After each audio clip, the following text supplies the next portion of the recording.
Hi, I'm Mark, and welcome to this video on redstone clocks. Now, if you don't understand what a redstone clock is, don't worry about it. It's really pretty simple.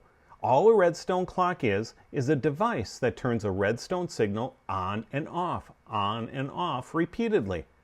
Now, the best example I can think of where you would use this would be a blinking light. You take a redstone clock and you put it together with a redstone lamp and you get a blinking light. And that's all there is to it. Now, before we move on, I do want to say this. I am not a redstoner.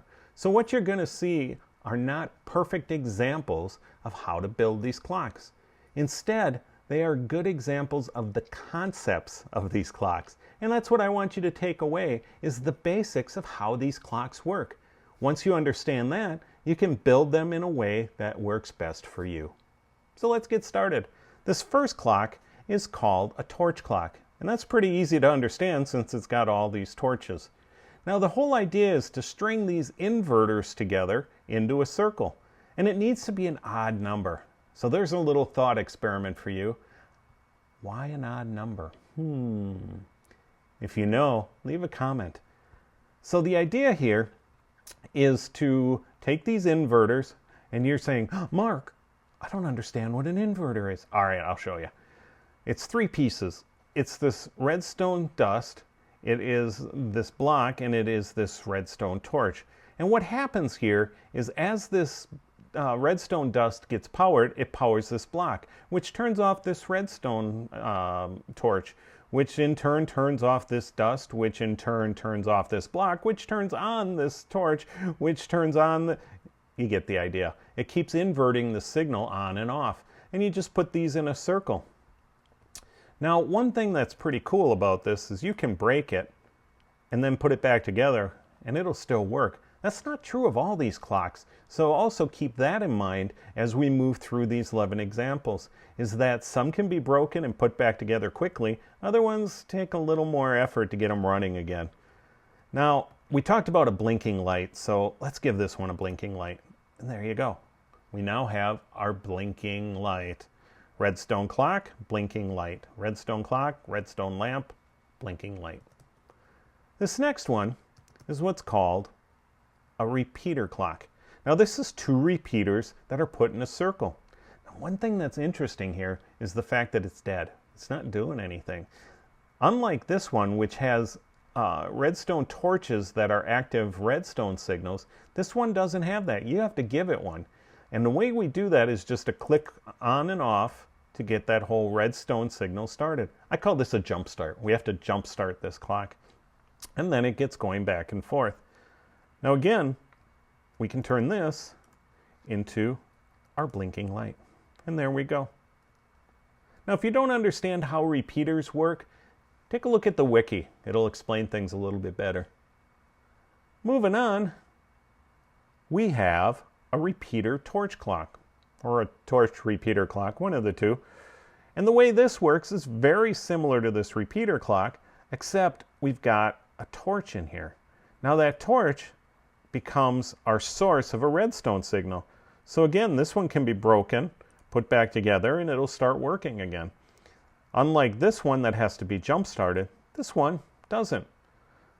So let's put on our blinking light here. And there we go. Blinking light. This next one here is what's called a comparator clock. Now, if you don't understand comparators, join the club. Almost nobody can. A lot of people struggle to understand comparators.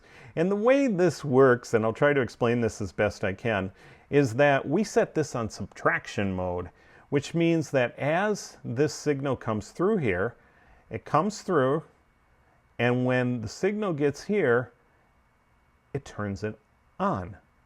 Yes, and allows the signal to come through, which the on signal then turns it off, which doesn't allow it to come through, which turns it back on, which allows it to come through. That's basically how it works. That's the best way I can explain it.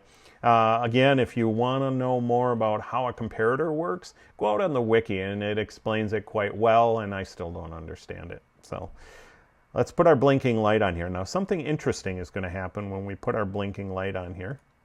It won't blink. How strange.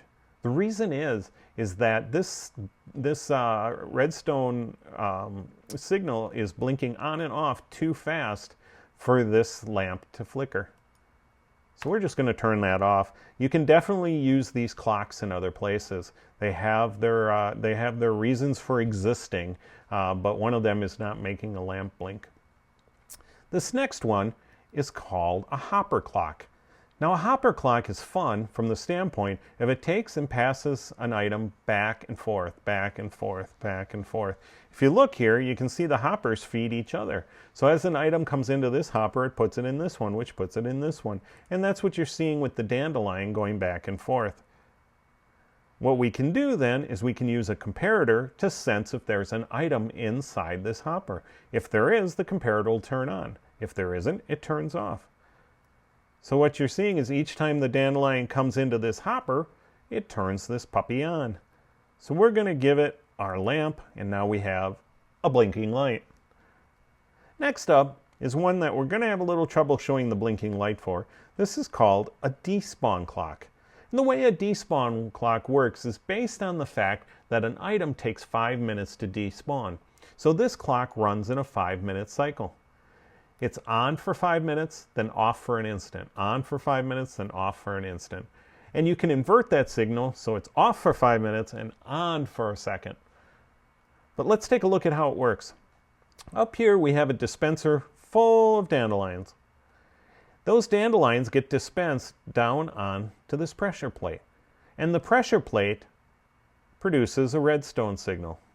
We bring it up here, and we invert it so that it's off, and we run it up to our dispenser. Now what happens is when this item despawns, let me turn on the lights here. When this item despawns, it turns this off for a moment, which turns everything else off to here, which is on, and that runs the dispenser again. So what you're going to get is a 5-minute cycle here as things dispense, or as things despawn and then get dispensed back in there again. Now the reason I put the glass around is you want to make sure that that item stays on the pressure plate. If it doesn't, well, then it doesn't work. So I'm going to show you kind of how this works, but I'm going to suck up that item here. So watch.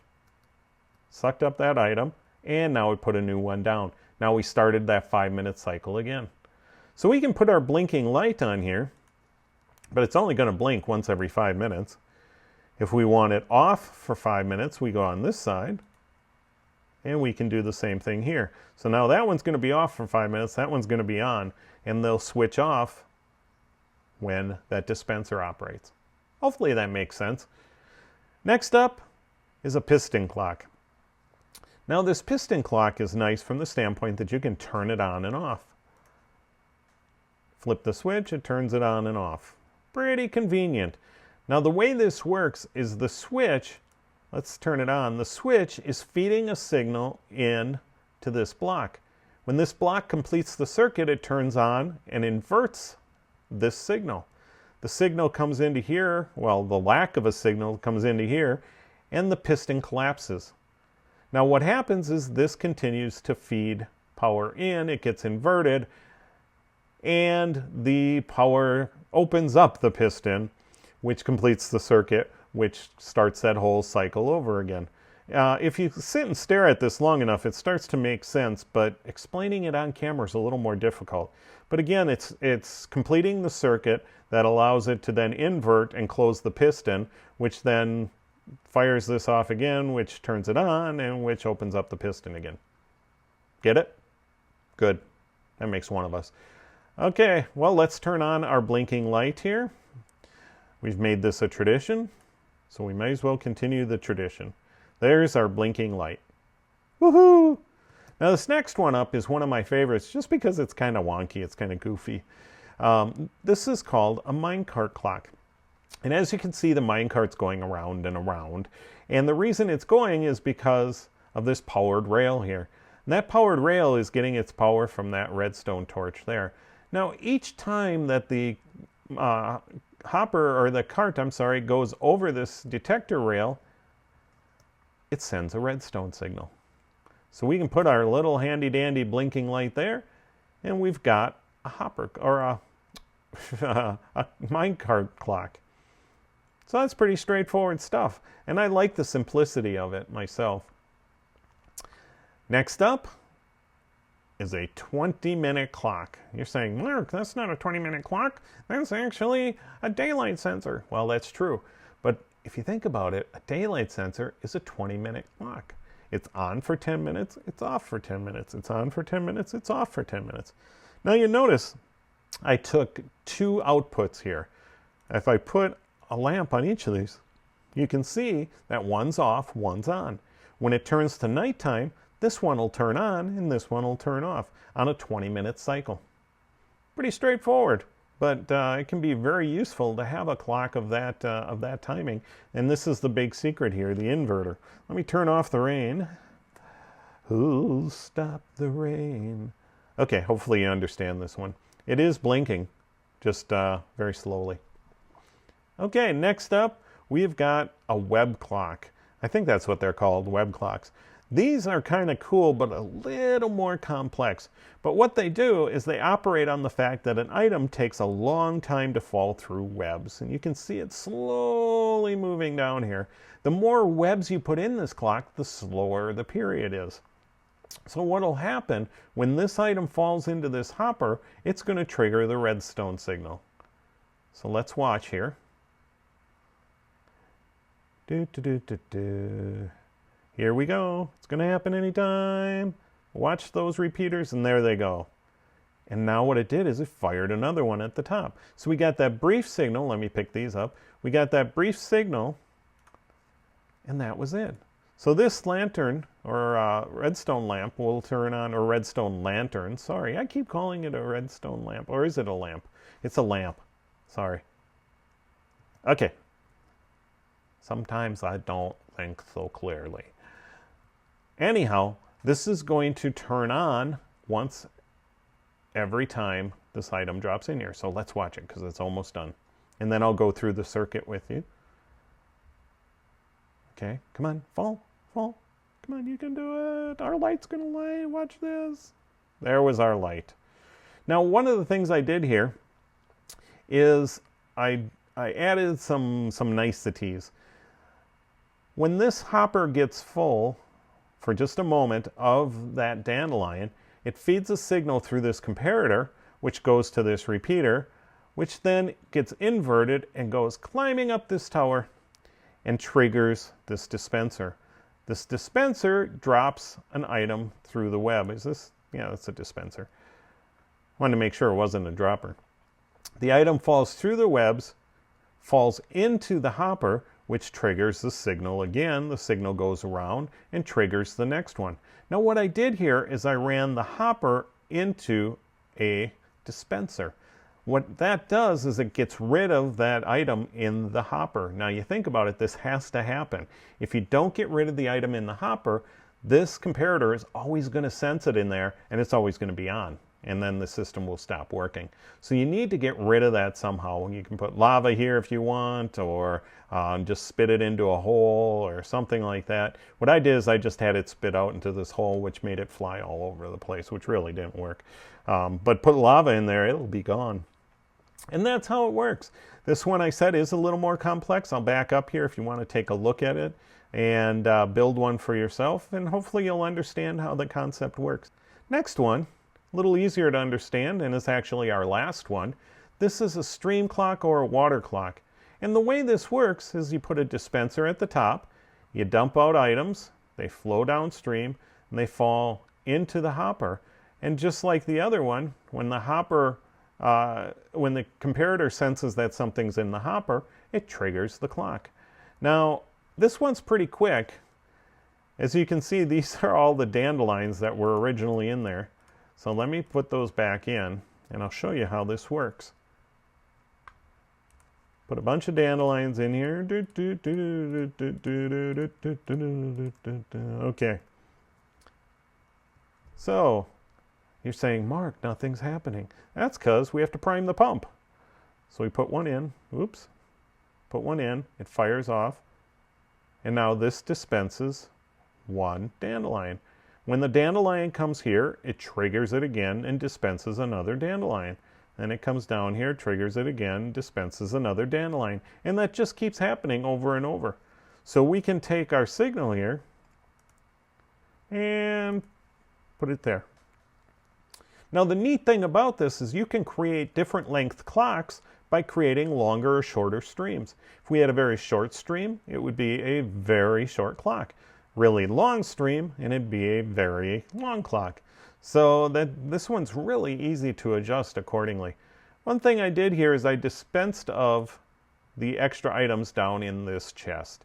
And that prevents that same problem we would have had with this web clock, which is everything gets piled up inside this hopper and then it stops working. So that is it.